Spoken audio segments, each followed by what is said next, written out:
Welcome back to the LEC after Fnatic defeats XL as the playoffs race continues. I'm joined by Fnatic's top laner, Bwipo. Bwipo, thank you so much for joining this interview. And okay, I gotta start with this. Tell me all about that crazy ending where both XL and Fnatic were doing the base rates, because that cannon barrage, that was so 500 IQ. I mean, credits to Hilly, actually. He was just like, don't ult at the tier 2, just drop the tier 2 because it's low HP, and just ult tier 3 and we'll win the base race. So honestly, from our perspective, it seemed like there was no chance we were going to lose it because we had 2 globals, one to cancel bases and one to clear the wave. So it might have looked crazy, but from our perspective, it was just a really bad play by the enemy team.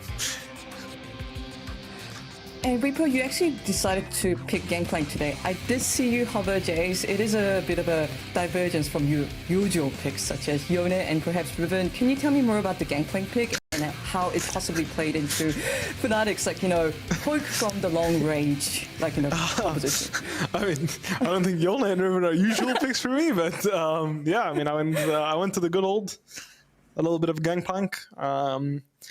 Good old faithful. It's been one of my successful champions, one of my most successful champions of all time since I've been playing in the LEC. So I don't think it hurts to bust him out when he's good. And as soon as I saw Ashe, it was already ringing bells for Gangplank looks good here. And when Lulu locked in, it was just, it has to be a Gangplank game. Cannon Barrage provides so much value when they're trying to play a front-to-back team fight. Hecarim only really has one mode where he has to dive in, and with Cannon Barrage on top of Azir, Ashe, and Lulu, there's no hope for them to follow up in the team fight. So we will always enjoy a very simple and easy game in this particular draft. And throughout spring, Fnatic has been kind of showing off this very aggressive playstyle, which has been swinging between looking spectacular and perhaps shaky at times. But today, Fnatic almost felt a little more calculated, focusing on the lane phase during the early game, but opening more skirmishes when you built up a lead. Would you agree with that statement? And was it based on Fnatic's comp or team or strategy?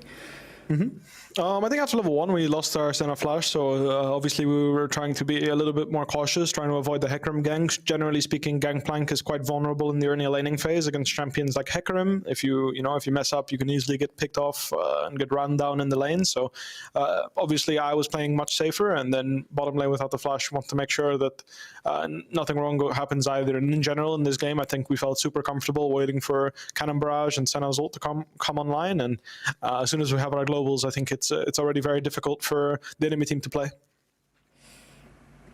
And this has been the narrative of Fnatic throughout spring. You know, Fnatic turned up in the beginning of the season with this bloody playstyle, flashing forward, tower dive, skirmishes, skirmishes every day. Like, we even saw a bit of that with Hylissang teleporting into the mid lane somewhere later in the game. But how did this identity develop, and is this Fnatic's direction as we move into the last third of season?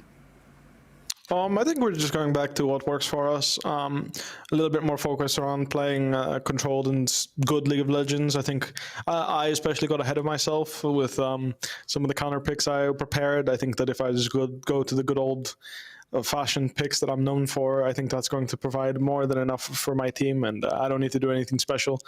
This game, for example, I think I pressed ultimate like 4 times and the game ended, and that was basically it. So my team's really good, and providing what they need is more important than providing something that is a bit more extravagant.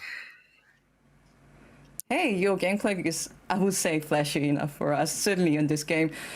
Final question, Bwipo. Earlier in the season that you mentioned perhaps after the roster change of Reckless moving to G2, that you need to perhaps step up as the pillar of Fnatic. Would you still say that this statement is true? And what kind of role, not just as a player, but almost as a person within the team, are you playing within Fnatic team? I mean, I think in a way it's important that every team has someone that can collect everybody, like keep everyone on the same page. Everyone has the same objective in mind. Everyone's playing towards the same goal. And in that way, I do think that it's important that I still fulfill that role. I don't think I need to be the pillar for the team. I think Hilly and Upset have created a great bond and they're playing super well together in the 2v2. So I think from there on, the only thing that matters is that I make sure that Self-Made and our bot lane play on the same page. I think Niski's very good at aligning with everybody else once a plan is made. So I think that it's important that I don't disrupt the flow of the team by demanding too many resources, because right now Self-Made's obviously a great player and our bot lane's playing super well 2v2. So as long as we get advantages from these two positions, what's important is that I make sure that they are aligned together and play the game from that point on. And we'll expect more great performances from you, Bwipo, as well as Fnatic, and best of luck with the rest of the LEC. Thank you.